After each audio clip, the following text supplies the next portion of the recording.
Madame, Monsieur, bonsoir. Merci d'être avec nous. Bienvenue sur Polynésie la Première. Voici les titres de votre journal.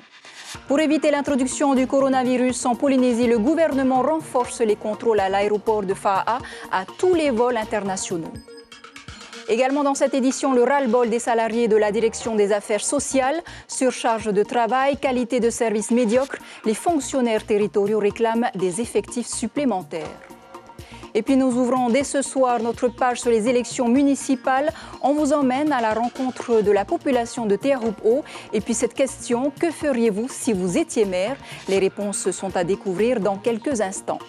Vous êtes peut-être nombreux aussi à vous demander si vous pouvez encore vous inscrire sur les listes électorales alors que la date limite était fixée au 7 février dernier. Natacha Silagi nous donnera un éclairage sur le sujet.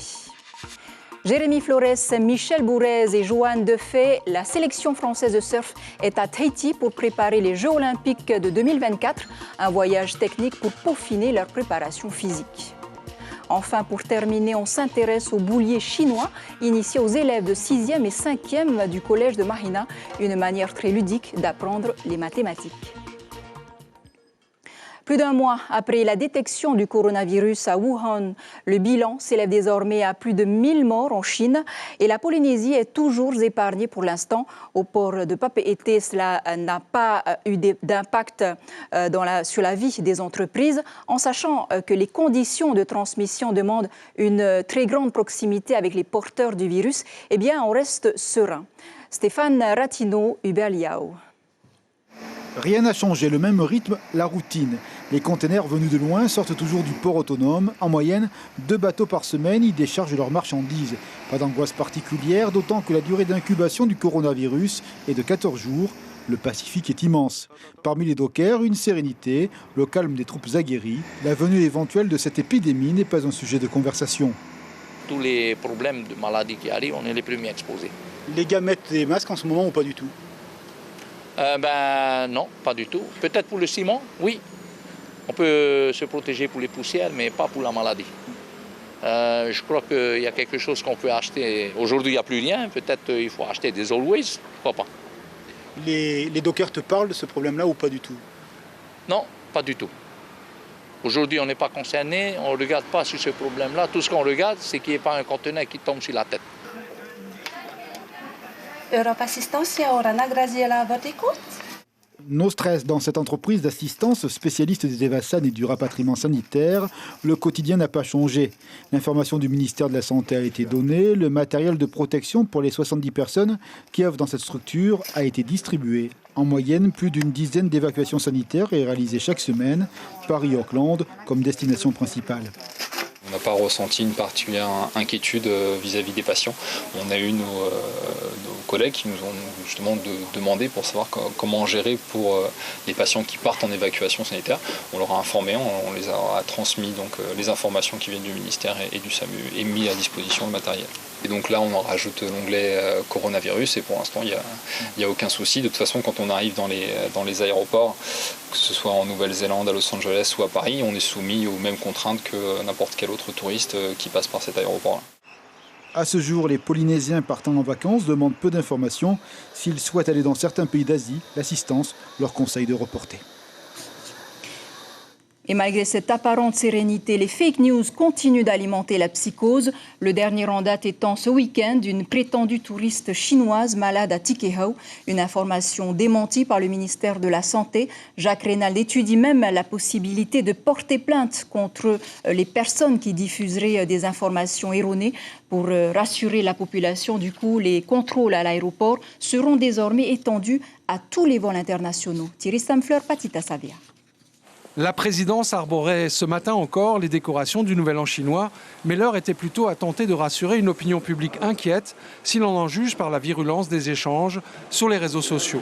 Dans ce contexte, Jacques Reynald a affiché son irritation face à ceux qui ont fait circuler ou accréditer de fausses informations sur la présence du virus en Polynésie. On peut se poser la question de savoir s'il n'y a pas une volonté de nuire. Une volonté de nuire ou une volonté de faire peur à la population. Sur le fond, le ministre de la Santé estime que le réseau d'alerte est en place et que seules les autorités sanitaires seraient en mesure de confirmer une éventuelle arrivée du coronavirus. Pourquoi j'ai confiance? Parce que nous avons mobilisé tous les professionnels susceptibles d'être en contact avec des voyageurs, puisque on parle bien là de gens qui voyagent. Le virus ne peut pas arriver et tomber du ciel. Il peut arriver par l'intermédiaire de quelqu'un qui aurait été en contact éventuel avec quelqu'un d'était infecté. Donc, les mesures que nous avons prises et que nous avons renforcées déjà depuis la semaine dernière sont importantes. Ainsi, chaque vol public et privé, quelle que soit sa provenance, fait désormais l'objet de contrôles, alors qu'une mise en quarantaine serait ordonnée si une alerte était émise par les services médicaux présents sur chaque paquebot.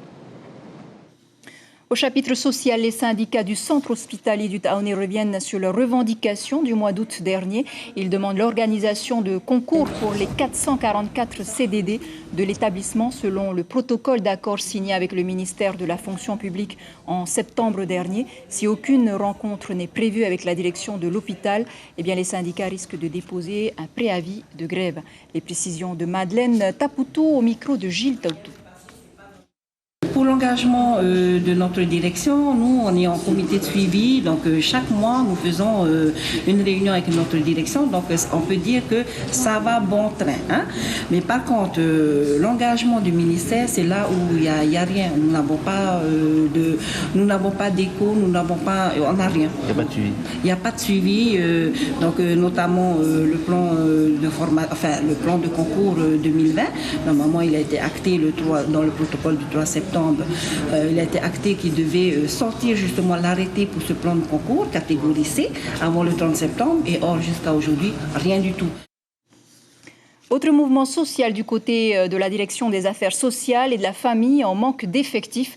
Le service du pays est sous le coup d'un préavis de grève depuis jeudi dernier. Selon un audit réalisé par la direction de la modernité et de la rénovation de l'administration en 2017, 80 postes manquaient déjà au bon fonctionnement des services.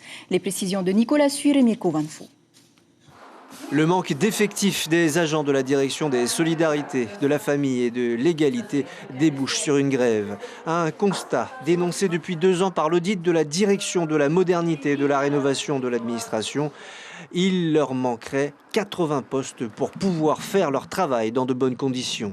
On ne peut pas proposer un accompagnement de qualité aux enfants que nous accompagnons, aux familles que nous accompagnons, parce qu'on a un manque cruel de personnel. Les revendiquants demandent la préservation de tous les postes ainsi que l'organisation de concours dès cette année permettant de nouvelles embauches. Car en plus de la pénurie d'agents dans leur service, les fonctionnaires se sont vus confier de nouvelles tâches l'an passé. Depuis janvier 2019, on a des nouvelles missions et puis on a récupéré les aides pour les ressortissants salariés dont la CPS s'occupait auparavant. De surcroît, le concours permettant l'embauche des agents a été retardé. Prévu pour 2021, il a été décalé à 2022. Et la goutte d'eau a été les bruits de couloir relatifs à la création de la délégation de la prévention de la délinquance qui viendrait piocher dans les effectifs de la DSFE. C'est trop pour les agents. On est à peu près 200 agents actifs actuellement. Je n'ai pas les chiffres exacts, mais je pense qu'il y a au moins, dans une circonscription, au moins un turnover ou un burn-out. Une rencontre a eu lieu cet après-midi avec la ministre de la Solidarité. Elle n'a débouché sur aucune avancée. Sans l'intervention du président du gouvernement, la grève pourrait bien être effective. Voilà, si aucun accord n'est trouvé d'ici mardi, la grève sera effective mercredi matin. En Nouvelle-Calédonie, le phénomène tropical Wessi s'est transformé en cyclone. 13 communes sont passées en alerte 1. Les grands axes routiers dans le nord de l'île sont également bloqués à cause des inondations. Certaines communes n'ont même plus d'eau. Voilà, un phénomène qui ne concerne pas encore nos archipels, à part des épisodes de pluie constatés sur la moitié des îles de la Polynésie, même au Tuamotu. Un temps qui n'a pas empêché la population de Rangiroa de participer à des activités de sensibilisation au tri des déchets. Comment limiter l'usage des sacs plastiques, comment trier ce qui est recyclable et gérer les déchets importés par bateau. La population n'est pas restée insensible au sujet. Les précisions de Taunhinhe Tahitoiterei, présidente de l'association Ihiheiroa. De sensibiliser, de montrer justement à la population qu'on a des alternatives, qu'il existe des moyens simples des gestes simples à adopter pour pouvoir consommer autrement et surtout essayer de vivre dans un monde sans plastique. Voilà, on a un gros problème, c'est vrai que nous sommes tributaires des denrées alimentaires qui arrivent ici sur Anguille et nous avons du mal à rapatrier, la commune a du mal. Donc je pense que la sensibilisation prend toute son importance ici par la prise de conscience en touchant les jeunes tout d'abord et puis pourquoi pas les personnes les plus âgées. Ça fait du déo naturel. Et les déchets, et on a appris aussi à faire du savon lessive, de la pâte dentifrice. Voilà, on ouvre à présent notre page dédiée aux élections municipales.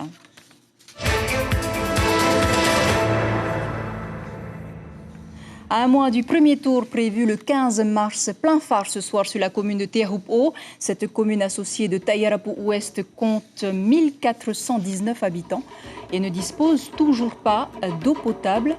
Avec donc ces quelques 1300 habitants, 5 sièges sont à pourvoir au sein du futur conseil municipal de Tayarapu Ouest. Et dans cette rubrique, c'est justement à la population de Tehupo, la ville pressentie pour accueillir les épreuves de surf des Jeux Olympiques de 2024, que nous donnons la parole ce soir. Que feriez-vous si vous étiez maire de votre commune? Écoutez les réactions recueillies par Inacio Raveino et Marcel Bounou. Si je suis maire, faut chercher le travail pour les jeunes. Si j'étais maire, j'embaucherais des jeunes pour le nettoyage, embellir cet endroit-là, parce qu'il y a plein de touristes, et puis faire des poubelles, et pour le sport, pour des jeunes, parce que les jeunes traînent sur la route avec le vélo, le skate, le ballon, et il y a même qui boivent. Et comme tu vois ici, tu as vu, il y a des saletés. C'est rare que la mairie vienne nettoyer. C'est tous les vendredis, ils viennent balayer.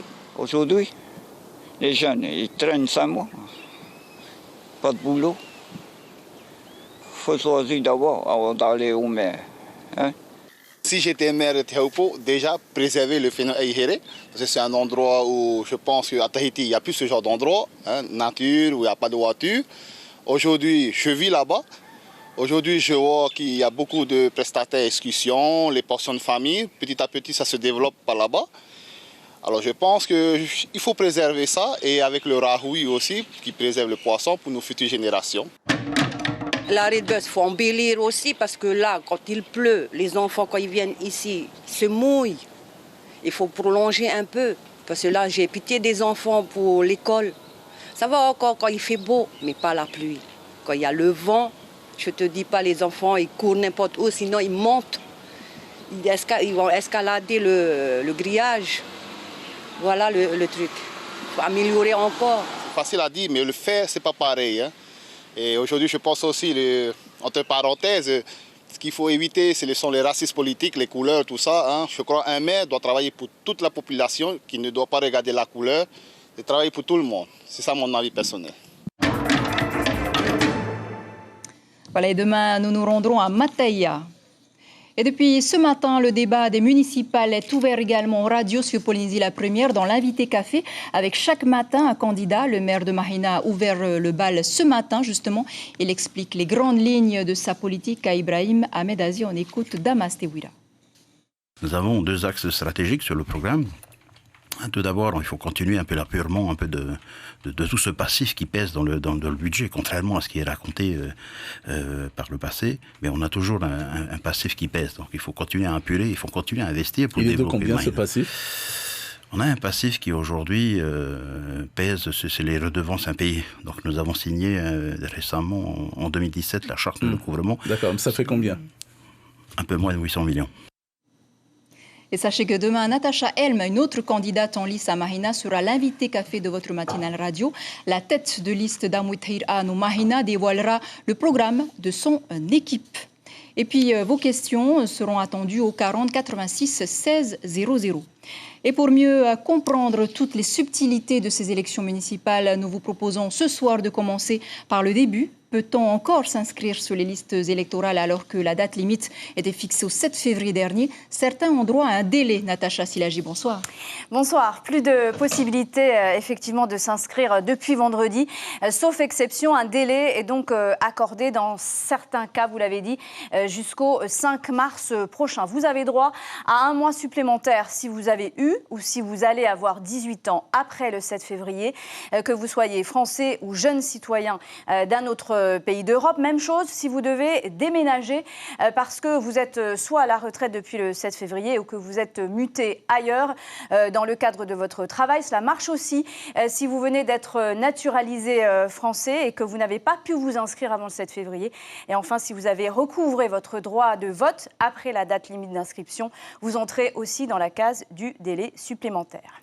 Sachez enfin que si l'administration vous a radié par erreur, vous avez le droit de vous inscrire jusqu'au jour du scrutin. Autre cas particulier, le vote par procuration est celui d'un électeur avec un handicap. Effectivement, oui, vous avez le droit de confier votre vote à un mandataire. La procuration sera évidemment établie par un juge si vous avez des obligations professionnelles ou si vous êtes en vacances, la marche dans les deux cas, ou si vous êtes inscrit dans une commune différente de celle dans laquelle vous résidez, cela marche aussi.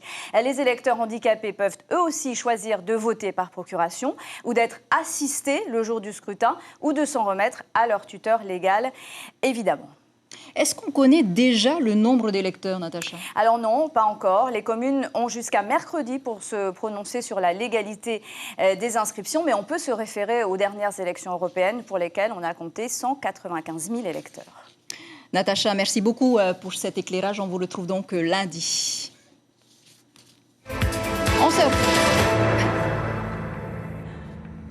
En surf, la sélection française est arrivée hier soir à Tahiti pour préparer les Jeux Olympiques. Une délégation qui est à Tahiti pour peaufiner donc la préparation des athlètes avant d'entamer la longue saison de compétition. Pendant 3 semaines, Jérémy Flores, Michel Bourez et Joanne Defay vont pouvoir muscler leur surf sous l'œil avisé des sélectionneurs et des préparateurs physiques. Les précisions de Michel Plateau, directeur technique national de la Fédération française de surf, au micro d'Ismaël Tahiata. C'est le premier stage de préparation. On le fait ici d'abord parce que l'hiver, c'est l'hiver chez nous, et puis surtout parce qu'on a nos 2 surfeurs sélectionnés qui habitent ici, Michel Bourez et Jérémy Flores, et Joanne Defay, qui est notre surfeuse sélectionnée, qui nous rejoindra dans 2 jours et qui participera donc aussi au stage. Le programme, c'est séance de préparation physique, séance technique, tout ça pour se préparer au mieux pour les échéances de l'année. Sport toujours avec un défi proposé par l'organisation des Trophées du sport avant la cérémonie des lauréats. Rame avec ton cœur est un challenge ouvert à tout public. Imaginez que vous êtes sur votre rameur, vous réalisez le nombre de kilomètres que vous pouvez et vous les transformez en francs pacifiques. Ça se passe ce mercredi dans la ruelle de la promenade de Nice à Papeete. Les précisions de Noëlla Tau et Stella Taromea pour le programme de la soirée des lauréats prévu jeudi soir. Nous invitons la population pour venir ramer, c'est gratuit. C'est de l'aviron indoor, le rowing, pour qu'on puisse atteindre au moins 200 km. Nous allons les transformer en francs CP, c'est-à-dire 200 km équivaut à 200 000 francs. Cette année, les 5 partenaires ont choisi l'association Puoteo de Tuianulugaïk, un centre d'accueil d'urgence des enfants et des femmes maltraitées. Et pour la 4e année consécutive, Polynésie la première, à travers ces 3 médias, télé, radio, net, retransmettra en direct cette soirée de remise des prix des lauréats. Nous sommes là non seulement pour valoriser la notion du sport, qui est une belle activité qui nous inculque la solidarité et le respect, nous sommes là également pour donner du sens à la tradition à travers du spectacle traditionnel, le Ori Tahiti. Voilà, alors n'attendez pas mercredi, rendez-vous donc à Papeete. Et pour clore ce journal, un peu de mathématiques avec les élèves de 6e et de 5e du collège de Mahina qui, à l'occasion des festivités du Nouvel An chinois, se sont prêtés au jeu des nombres avec comme calculatrice le boulier chinois. Heyata Buluk, Mirko Vanfo. On le dit en chinois, c'est le Sonpan. Et pour une meilleure compréhension de la part des élèves, je l'ai plus ou moins relooké. utiliser le boulet fait par ça. Le boulier chinois relooké, repensé par Yves Liu. Enseignant à la retraite, il a utilisé cet outil pendant ses années d'enseignement pour initier les élèves aux mathématiques. Cette méthode ancestrale chinoise permet aux enfants d'appréhender l'école de manière ludique. 20. Est-ce que tout le monde a bien compris? Le boulet, c'était la calculatrice des Chinois. 2 articles, par exemple. J'ai acheté un article qui coûte 12 francs. 12 francs, c'est 2 unités, 2 francs et 1 10 francs. L'autre qui coûte 125 francs. 100, il est là. 100, 25, 5. Je n'ai pas assez ça vaut un 5. Et je n'ai pas besoin de calculer, il me suffit de lire. 100, 3 dizaines, 30, 5 et 2, 7, donc 137. Les bouliers permettent également d'effectuer les 4 opérations. Addition, soustraction, multiplication et division, un vocabulaire un peu nouveau pour ces élèves de 6e. C'est un peu compliqué. C'est un peu dur à calculer. C'est plus facile pour moi avec les boulets. C'est bien. C'est un peu plus facile. Par exemple, on te demande 500. Tu peux faire, tu baisses ici, ça fait, tu baisses dans la colonne des centaines, ça fait 500. Les festivités du jour de l'an chinois étaient aussi l'occasion de présenter cet instrument aux élèves de Mahina, notamment à certains collégiens qui présentaient quelques lacunes. Ça les change beaucoup de leur cours de mathématiques où tout est abstrait, où on doit juste écrire et avec la règle, l'équerre, et plus bien sûr, mais de manipuler des objets, ce qui se fait dans certains pays ne se fait pas dans notre système éducatif, et donc de manipuler des objets, je pense que ça peut leur apporter beaucoup. Allier la tradition chinoise à l'enseignement, c'est l'objectif de cet atelier qui pourrait, pourquoi pas, servir d'exemple à d'autres établissements. Et c'est ainsi que s'achève ce journal dont je vous rappelle l'information principale. Pour éviter l'introduction du coronavirus en Polynésie, le gouvernement renforce les contrôles à l'aéroport de Faa'a à tous les vols internationaux. Le ministre veut également taire toutes les fausses informations au sujet de l'épidémie sur le Fénois. Et c'est aussi à la une donc de vos quotidiens de demain. La dépêche titre le pays renforce sa protection. Tahiti Info, coronavirus, épidémie de rumeurs. Voilà pour l'essentiel de l'actualité. Merci de nous rester fidèles. 5h30, l'info radio. Ne manquez pas après ce journal votre émission Patitifa consacrée à l'arrivée des premiers Chinois en Polynésie il y a 150 ans. Très belle nuit sur la première. À demain.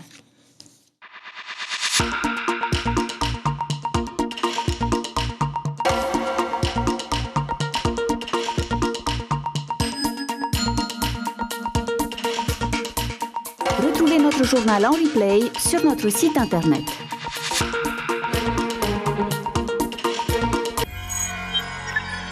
Retrouvez ce programme en replay sur notre site internet.